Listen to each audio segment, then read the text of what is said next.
गौतम बुद्ध हमेशा से ही सही समय पर प्रवचन देने पहुंच जाया करते थे। वो आज तक कभी देर से नहीं आए थे और ना ही उनकी वजह से आज तक किसी को इंतज़ार करना पड़ा था। लेकिन आज पहली बार ऐसा हुआ था कि उनके शिष्यों को उनका इंतज़ार करते काफ़ी समय हो चुका था, लेकिन बुद्ध अभी तक प्रवचन सभा में नहीं पधारे थे। शिष्य आपस में बात कर रहे थे कि ज़रूर आज तथागत बुद्ध को कोई ज़रूरी काम आ गया होगा, वरना वो हमेशा से ही समय पर आ जाते हैं। शिष्य ये बात कर ही रहे थे कि तभी अचानक गौतम बुद्ध अपने हाथ में कमल का फूल लिए वहाँ आ पहुँचे और एक पेड़ के नीचे लगे आसन पर आकर बैठ गए। आश्रम में तकरीबन 500 शिष्य थे जो उनका प्रवचन सुनने के लिए बुद्ध का इंतज़ार कर रहे थे। इन 500 शिष्यों के अलावा आश्रम में एक और शिष्य भी था जिसका नाम था महाकश्यप। आश्रम के बाकी शिष्य मानते थे कि महाकश्यप पागल है, क्योंकि वह कभी भी उनके साथ बैठकर बुद्ध के उपदेशों को नहीं सुनता था। उसने आज तक कभी ध्यान भी नहीं किया था और ना ही कभी ध्यान करने का प्रयास भी किया था।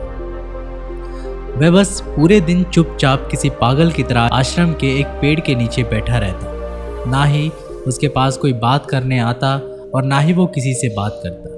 जब उसका मन करता तो आसपास के गांव में जाकर थोड़ी सी भिक्षा मांग लेता और भिक्षा में जो कुछ भी मिलता उसे खाकर उसी पेड़ के नीचे फिर बैठ जाता। वो बस पूरे दिन आश्रम के पेड़ पौधे, आसपास बिखरे पत्ते, घास और आश्रम में आते जाते भिक्षुओं को ध्यान से देखता रहता। सभी का विश्वास था कि वो एक धार्मिक इंसान नहीं है। आश्रम में रहने वाले सभी भिक्षुओं का मानना था कि वो एक पागल और मूर्ख इंसान है जिसे कोई भी कुछ नहीं सिखा सकता। तो आज के लिए गौतम बुद्ध आए और आकर आसन पर बैठ गए। बैठते ही उन्होंने हाथ में लिए कमल के फूल को देखना शुरू कर दिया। शिष्य इंतजार कर रहे थे कि बुद्ध कुछ बोलेंगे, लेकिन बुद्ध कुछ भी नहीं बोले। वो बस उस कमल के फूल को ध्यान से देखते रहे। वो उस कमल के फूल को देखने में इतने खो गए, इतने ध्यान मग्न हो गए कि कब मिनट घंटों में बदल गए उन्हें पता ही नहीं चला। कई घंटे गुजर चुके थे, लेकिन बुद्ध ने एक शब्द भी नहीं बोला था। वो बस उस कमल के फूल को देखे जा रहे थे। अब वहाँ बैठे 500 शिष्य के अंदर जोरों की बेचैनी मचने लगी। सभी इंतजार करते करते परेशान हो चुके थे। तभी अचानक वहाँ बैठे भिक्षुओं को पीछे से किसी के जोर से हंसने की आवाज़ आई। उन्होंने पीछे मुड़कर देखा तो उनके आश्चर्य का ठिकाना ना रहा। महाकश्यप बुद्ध की तरफ देखकर जोर जोर से हंस रहा था। इतने सालों में लोगों ने आज उसे पहली बार हंसते हुए देखा था। इससे पहले वो कभी ना हंसा था। वो भी इतनी अद्भुत हंसी लग रहा था मानो सारा ब्रह्मांड उसके साथ हंस रहा हो। उसकी भयंकर हंसी पूरे आश्रम में गूंज रही थी और वो बस हंसे जा रहा था। भिक्षुओं ने बुद्ध की तरफ देखा। वो अभी भी उस कमल के फूल को ही देख रहे थे और उनके आंखों में आंसू की धारा बहे जा रही थी। थोड़ी देर बाद महाकश्यप ने हंसना बंद कर दिया। उसके बाद बुद्ध ने अपनी नज़र कमल के फूल से हटाई और वहाँ बैठे भिक्षुओं की तरफ देखकर कहा, मैं जो कुछ भी तुम्हें शब्दों के माध्यम से दे सकता था, मैंने वो सब तुम्हें पहले ही दे दिया है। लेकिन जो शब्दों के माध्यम से नहीं दिया जा सकता है, वो मैंने महाकश्यप को दे दिया है। और यहाँ से शुरुआत होती है जिन की। जिन एक संस्कृत शब्द है जिसका मतलब होता है ध्यान।